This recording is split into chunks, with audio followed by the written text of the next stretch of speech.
Assalamualaikum warahmatullahi wabarakatuh. Kali ini kita berjumpa lagi di YouTube King Syah.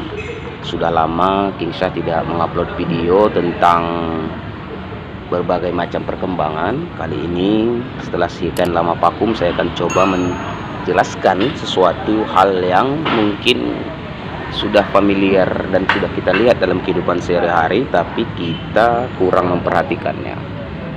Topik kali ini yang ingin saya ulas di sini adalah mengenai metaverse, ya.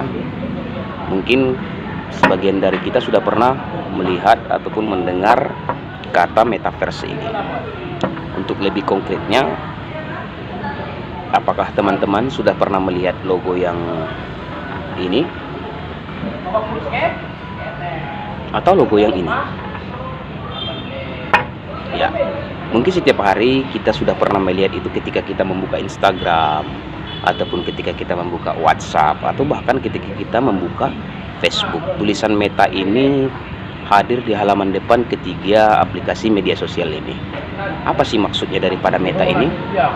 Tonton terus videonya sampai Anda paham bagaimana dan apa maksud daripada metaverse ini atau Meta.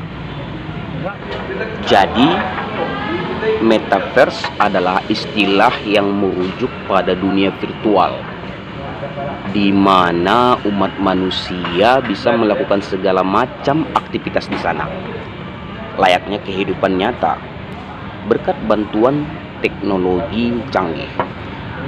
Namanya pun semakin trending setelah CEO Facebook, Mark Zuckerberg, mengumumkan penggantian nama perusahaan teknologi miliknya Facebook menjadi Meta, yang terinspirasi dari nama jagat selesta maya tersebut.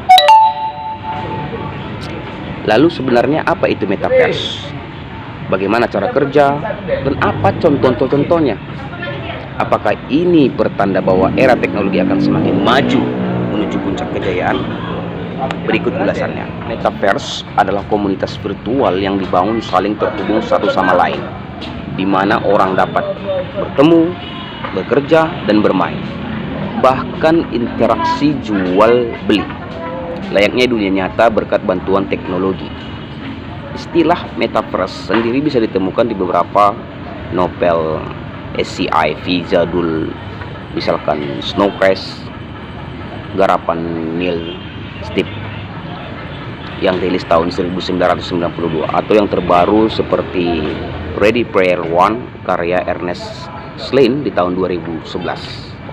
Meskipun begitu, konsep dunia komunitas virtual semacam ini sebenarnya bukan hal yang baru bagi kita. Semenjak kemunculan dan perkembangan internet di tahun kira-kira 1990-an, beragam komunitas online bermunculan lewat beberapa platform media sosial yang eksis saat itu. Contohnya Friendster.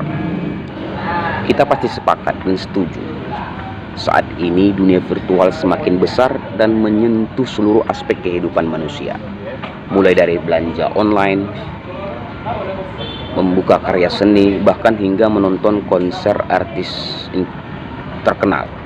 Bahkan pada dunia virtual online sendiri mulai muncul teknologi yang menggabungkan antara virtual reality, video, avatar, holografi, 3D, dan sarana komunikasi lainnya. Itu sebabnya metaverse bakal memasukkan seluruh unsur kehidupan tersebut atau unsur kehidupan manusia ke dalam internet, mulai dari belanja, liburan, fashion, hingga media sosial. Mengingat semuanya akan disatukan ke dalam metaverse ini, semua orang bisa menjalani rutinitas virtual layaknya kehidupan sehari-hari. Seperti yang sudah saya sampaikan tadi, cara kerja metaverse tak ubahnya seperti masuk ke dalam dunia virtual yang lengkap dan kompleks. Kamu bisa menemukan banyak sekali unsur kehidupan persis seperti dunia nyata. Semua ini tentu saja didukung oleh perkembangan teknologi yang semakin canggih, terutama jaringan internet yang makin cepat dan kompleks dari tahun ke tahun. Tentu saja namanya dunia virtual, metaverse tak akan pernah bisa lepas dari internet sebagai akses utamanya. Selain itu, cara kerja metaverse didukung perangkat yang mumpuni, yaitu headphone ataupun headset dan kacamata AR atau VR. Mengingat metaverse sepenuhnya menggunakan dunia AR dan 3 dimensi. Keberadaan perangkat ini adalah sebuah kewajiban mutlak jika ingin kita nantinya mengakses metaverse ini. Tak hanya itu, diramalkan aneka produk yang mendukung virtual reality akan makin banyak berada di pasaran. Contohnya tangan robot, kacamata VR berteknologi tinggi, hingga aplikasi perangkat lunak terbaru. Secara garis besar, ada 2 metaverse yang bisa ditemukan di sekitar kita. Yang pertama adalah metaverse yang memungkinkan seorang untuk membangun lingkungannya dan tingkat paling standar atau nol. Metaverse ini juga menggunakan sistem ekonomi virtual yang belakangan ini sudah terintegrasi dengan sangat baik, yaitu crypto dan non-fungible token, atau yang sekarang lagi terkenal si pemuda yang menjual foto yang lagi viral itu, atau NFT. Berdasarkan pengamatan saya, cukup banyak pengguna NFT yang menggunakan platform The Sandbox sebagai wadah untuk berekreasi sekaligus menjual karya seni semata atau karya seni mereka kepada pembeli virtual. Sementara itu, metaverse yang kedua cenderung lebih reguler dan mudah ditemukan. Hal ini disebabkan konsepnya yang sudah tertanam di berbagai jenis game online, contohnya Roblox, Animal Crossing, hingga Fortnite.